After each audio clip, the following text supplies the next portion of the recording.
पता ही नहीं चल रहा, सेल्फ मोटिवेट होते जा रहे हैं और जाने अनजाने में सही, पढ़कर या रटकर नहीं, उसी कार्यक्रम प्रक्रिया को जीने लगे हैं जिसका कभी सुझाव हमें बहुत अजीब लगता था। तो हो गया ना विश्वास। विश्वास कह के कोई होता है, जो सुझाव दिया जाता है उसको अमल में लाते हैं तो हमें पता लग जाता है कि हाँ वास्तव में जिस चीज़ को मैं कर्म को करने से रोकता रहा उसको करने से तो मेरा विश्वास बढ़ रहा है, और बढ़ता हुआ विश्वास ही हमें सेल्फ मोटिवेट रखता है ना करते रहने के लिए। अब हम अगर पलट के देखते हैं वो दिन जब हमारा हाथ सवाल के लिए उठा करता था कि विश्वास तो करना चाहते हैं, आप अगर विश्वास के लिए सुझाव दे रहे हैं तो हमें बताएं कि हमारा विश्वास कैसे होगा।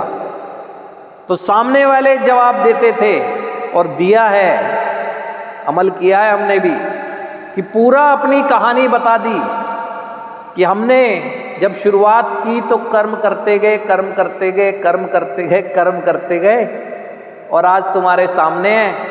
ये कर्मों ने ही हमें विश्वास करने लायक बना दिया है ना।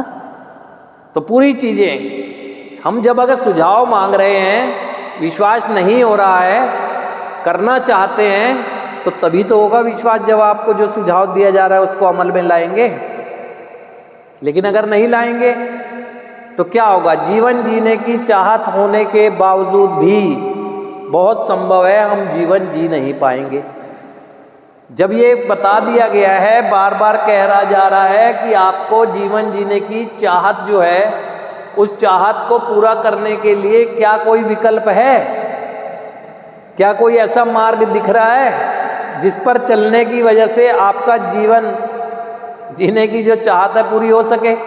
जब नहीं दिख रहा है तो फिलहाल तो ये दिख रहा है ना, फिलहाल ये दिख रहा है, तो जो फिलहाल दिख रहा है उसको अमल में तो लाऊं, बिना ये सोचे कि मेरे जीवन में क्या परिणाम लाएंगे, है ना। ये ना सोचूं, परिणाम आपकी सोच से भी बेहतर हो जाएंगे, ऐसा विश्वास होना चाहिए। क्योंकि ऐसा विश्वास करने के लिए सामने खड़े हुए लोग आपको दिखा रहे हैं अपना जीवन चरित्र, आपको बता रहे हैं कि हम धीरे ही सही लेकिन आज चलना सीख गए हैं, है ना, चलना सीख गए हैं। और जब जब हमें बाधक बनती है कोई भी चीज़, वो बनेगी हमारे अंदर से ही, हमारी सोच से ही, तब तब ईश्वरीय संरक्षण की मांग करते हैं। तो आपको समझ आएगा इस चीज़ का, है ना। लेकिन आपकी चाहत है, यहाँ उद्देश्य मजा लेना था, परिणाम पता नहीं थे, यहाँ उद्देश्य जीवन है, परिणाम यहाँ भी नहीं पता है। वहाँ पर आपको एक ट्रैक दिया गया था, जिस ट्रैक पे आप चले परिणाम आए। यहाँ भी तो ट्रैक है, 12 कदमों की उपचार पद्धति। इसमें जो भी बात कही जा रही है, सुझाव दिए जा रहे हैं, उस पर अमल में लाने की कोशिश करूँगा तो बहुत संभव है ना। परिणाम क्या आएंगे ये मैं भी नहीं बता सकता हूँ, लेकिन इतना ज़रूर कह सकता हूँ वो परिणाम ऐसे आएंगे जो आपके जीवन में आपको संतुष्ट भी रखेंगे और आपके जीवन को उत्साहित भी रखेंगे और सेल्फ मोटिवेट भी होंगे, सेल्फ सेटिस्फाई भी होंगे। वो परिणाम ऐसे आएंगे, लेकिन होगा तो आपका ही ना। और जीवन वैसे भी, लाइफ इज़ ए प्रोसेस।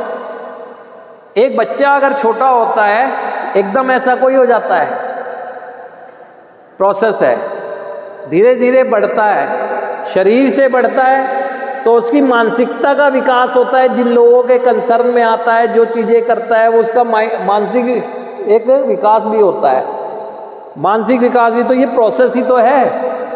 अब आपका मानसिक विकास रुक गया है, आपको एक ही बात समझ आती है, नशा हमें मजा देगा, दिमाग को सिखाया यही है। लेकिन उससे पहले तो आपने ये सिखाया हुआ था कि जो हेल्दी एक्टिविटीज़ हैं वो मजा देंगी। अब ये पता लग गया कि जो आपने गलत सिखाया तो कितना मज़ा आया, है ना। तो अब क्या करना चाहिए? रीट्रेन करना चाहिए माइंड को ना, क्योंकि अब आपके पास दोनों एक्सपीरियंस है कि हमें ज़िंदगी में मज़ा कब आता है, नशा करके मज़ा आता है या बिना नशे के ज़्यादा आनंद आता है। ये 12 कदमों के उपचार पद्धति यही तो बताने का काम कर रही है।